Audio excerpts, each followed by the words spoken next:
మిత్రులందరికీ స్వాగతం। ఈరోజు మనం నిఫ్టీ బీస్ అనేది బై చేస్తున్నాం। ఇక్కడ మనం చూసుకున్నట్లయితే నిఫ్టీ ఆల్మోస్ట్ 1% అనేది పడిపోయింది।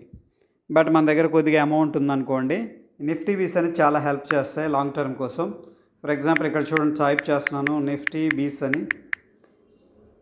బీస్ అని సెర్చ్ చేసినప్పుడు స్పేస్ ఇవ్వకూడదా? ఇక్కడ నిఫ్టీ 50 ETF అని కనిపిస్తుంది। సో దీని మీద మనం క్లిక్ చేసుకోవచ్చు అండ్ దీని మీద మనం డైరెక్ట్గా ఇక్కడికి వెళ్ళిపోయి బై ఆర్డర్ అనేది పెడదాం। ఎందుకంటే ఈరోజు 0.8% డిస్కౌంట్లో దొరుకుతుంది ఇది। ఓకే, లాంగ్ టర్మ్ ఎవరైతే చూస్తున్నారో like 5 years, 10 years, 20 years, 50 years ఇటువంటి నిఫ్టీ బీస్ అనేది చాలా హెల్ప్ చేస్తాయి। ఇండివిజువల్ స్టాక్స్లో ఏంటంటే మనకి ఒక్కొక్కసారి రిస్క్ ఉంటుంది అనమాట। డైరెక్ట్గా వెళ్తే కూడా 70-60%, ఈవెన్ ఒక్కొక్కసారి జీరో కూడా అయ్యే అవకాశం ఉంటుంది। అందుకని లాంగ్ పీరియడ్లో ఎవరైతే సిప్ చేయాలనుకుంటున్నారో నిఫ్టీ బీస్ అనేది చాలా హెల్ప్ చేస్తాయి। ఇక మనం ఏం చేద్దామంటే మన దగ్గర ఉన్న క్యాపిటల్ ఎంత ఉందో చూద్దాం, ఎంత క్వాంటిటీ మనం బై చేయగలం అనేది। 4 క్వాంటిటీ వస్తున్నాయి, 5, 6, 7, 8, 9, 10। ప్రస్తుతం మన దగ్గర ఉన్న క్యాపిటల్కి 9 క్వాంటిటీ అనేది రావడం జరుగుతుంది।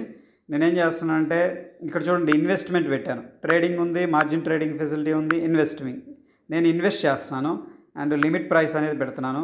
సో 50 పైసలు ఉంది, ఒక 5 పైసలు, ఓకే 51 పైసానా, ఓకే 240 రూపీస్ 43 1 పైసల్లో కూడా నడుస్తుంది ఇది। ఓకేనా, ఫైన్, ఓకే మనం అదే ప్రైస్కి పెడదాం। ఓకే 45, 50, ఓకే నేను బై అయితే చేశాను।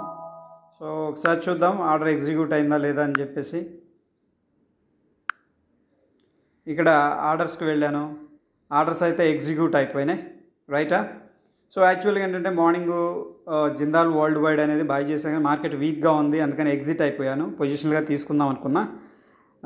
ఇక నిఫ్టీ బీస్ అయితే మనకి ఎగ్జిక్యూట్ అయిపోయినాయి అండ్ ప్రస్తుతం మనం చూస్తే కూడా ప్రాఫిట్ లాస్ ఇక్కడ కనిపిస్తూ ఉంది చూడండి।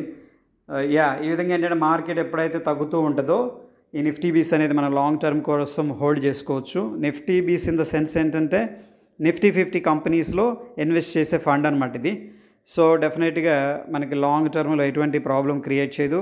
బట్ ఒక పాయింట్ గుర్తుపెట్టుకోవాల్సింది ఏంటంటే ఇది కూడా స్టాక్ లాగా పైకి పెరుగుతుంది, తగ్గుతుంది కూడాను। తగ్గినప్పుడు భయపడకుండా మనం ఏంటంటే మన దగ్గర క్యాపిటల్ ఉంటే కనుక కొద్దిగా సిప్ అంటాం, సిస్టమేటిక్ ఇన్వెస్ట్మెంట్ ప్లాన్ లాగా, అంటే కొంచెం బై చేసుకుంటూ వెళ్ళొచ్చు।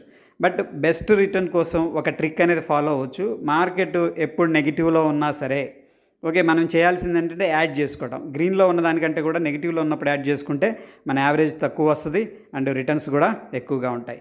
That's it friends, thank you.